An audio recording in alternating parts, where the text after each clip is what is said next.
Next, we're going to be talking about receiving gifts from family members or friends or loved ones throughout the home buying process. I've been doing this long enough, and what I will tell you is I've had so many students and so many clients of mine tell me, Eric, there is no way that I'm going to have anyone in my life step up and be willing to give me a gift to help me purchase a piece of property.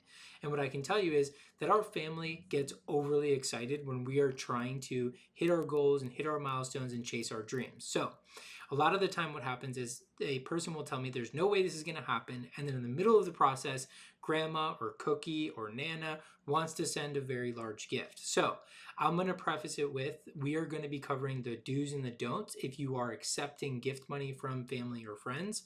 But this is a very valid way to raise money or raise capital for a down payment. In fact, almost 40% of first-time homebuyers use gift funds to source either their down payment or a portion of their closing costs. And so this has really become one of the primary ways that we see people get into a home.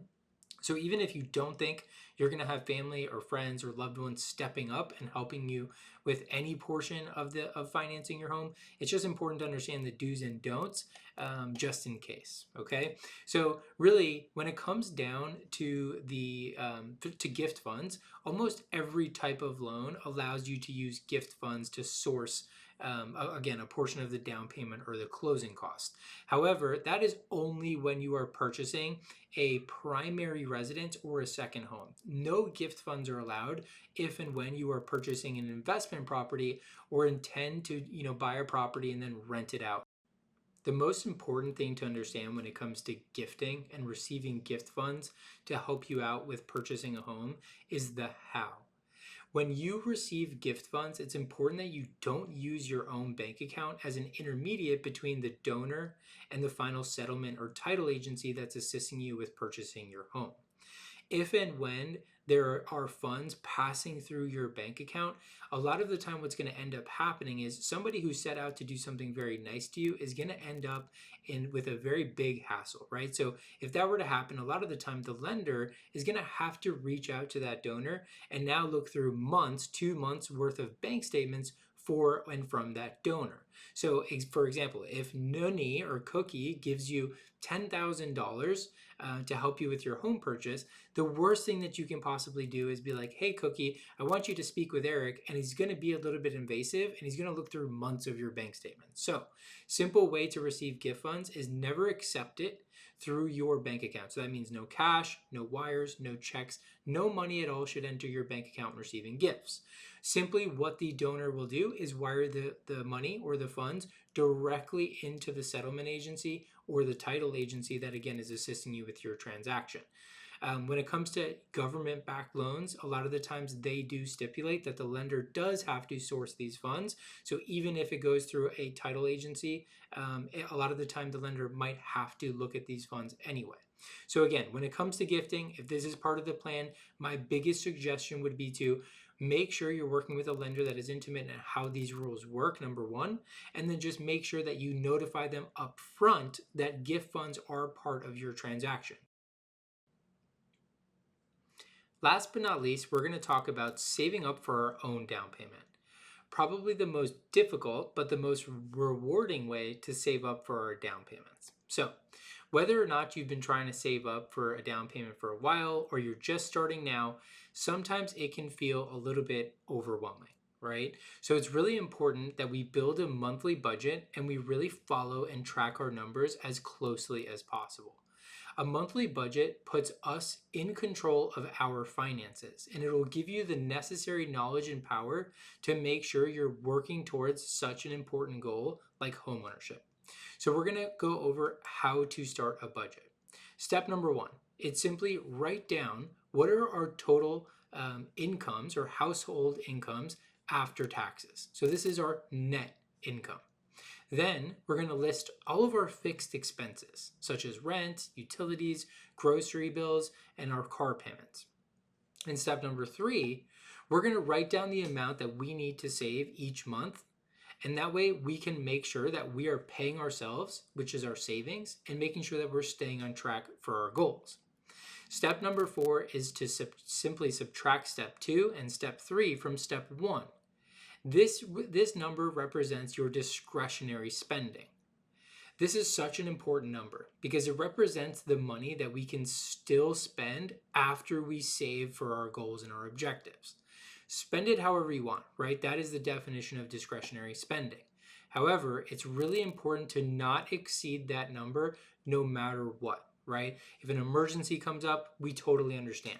But if your friends are going on a trip to Mexico and you just want to tag along, you should not be going above and beyond your budget or your discretionary spending and start to dip into savings for anything besides what you really want to consider an emergency.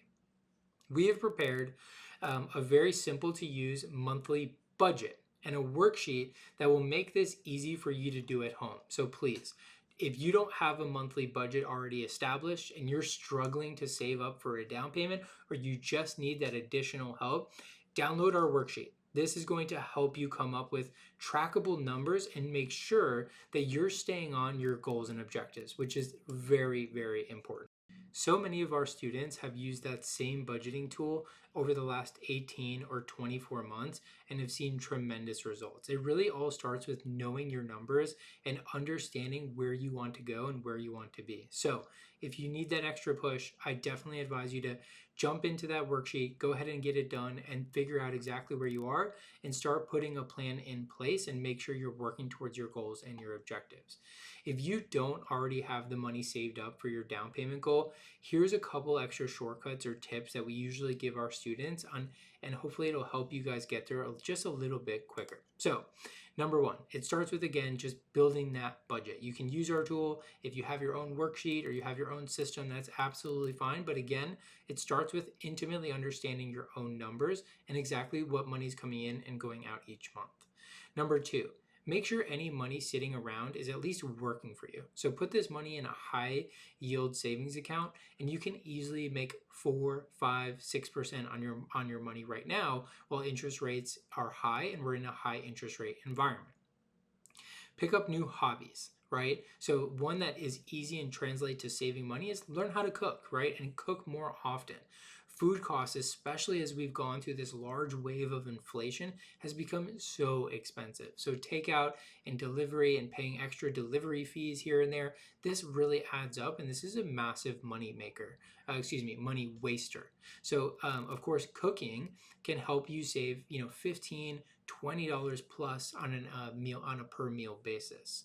Number four, renegotiate your small bills like your internet, your cable, and your phone bills. Jumping around from provider to provider can sometimes be a hassle, but at the same time, it can lead to significant savings if you're shopping these types of services on an annual basis. For example, I personally just switched one of my phones over to Spectrum, and because I bundled it with my TV service, I was able to actually get the phone line entirely for free. That saved me over $180 a month. So just this year alone, I'm on track to save almost $2,000 from a small switch like that. Number five, let's make sure we're in tune with our monthly subscriptions, right? Let's make sure we're not wasting any money on monthly subscriptions that aren't adding value to our lives, right? It's quite simple. If you're not revisiting a subscription on a monthly basis, it's probably not worth paying for, right? Unless it provides tremendous value and you can figure other ways to monetize the subscription. A lot of the time it's not going to make sense to keep paying money out every single month. Number six, let's try to be social with friends, but without necessarily meeting them out for hobbies or food that's going to cost us every time we want to go out and meet friends. It's a lot more cost effective, instead of going to a bar or a workout class, to grab a bottle of wine and go to the park or go on a short hike. Number seven, let's cut down on our travels, right? Travel more locally. The cost of travel since COVID, since the pandemic, has gone up tremendously, right? So again, cutting in with this inflation issue that we've all been dealing with, travel has spiked again, it's almost out of control, right? So let's avoid going on unnecessary trips, right? Because it adds up. Then we have to take Ubers or train rides. And so just be very conscious of what you're allocating to your travel budget every year and make sure you stay within your lines. Number eight, let's make sure we're eliminating any credit card debt. Right now, the interest rates are massive, right? We've seen this huge spike in interest rates, and that translates directly with our credit cards, right? A lot of the APRs out there right now on cards are 20, 30 plus percent, which is absolutely astronomical. Let's make sure, first things first, we eliminate all of our debt, and we're not paying interest on a month-to-month basis, because this is just the equivalent of flushing money down the toilet. Okay. Number 9, if we have this debt, let's just make sure we're chipping away at it month over month, and let's make sure we're not taking on any new type of credit card debt. Number 10, stay away from our designer brands, right? Designer brands are typically a waste of money. You can usually get something very similar for a fraction of the cost. If you have, taste that is a little bit more high end, our recommendation is to put all that on pause until you hit your very necessary goals and objectives, until you get into your new home. Practice this new trend that we all hear about called loud budgeting. Make sure that you're setting financial boundaries and making your money goals loud and clear when you're facing pressure from your friends or family to spend. Hopefully you found this section to be helpful. Again, if you guys are struggling to save money, or you need that extra kick in the butt, please download our monthly budget worksheet, fill it out. Great things typically happen when, again, we understand our numbers and we start to execute a plan slowly but surely.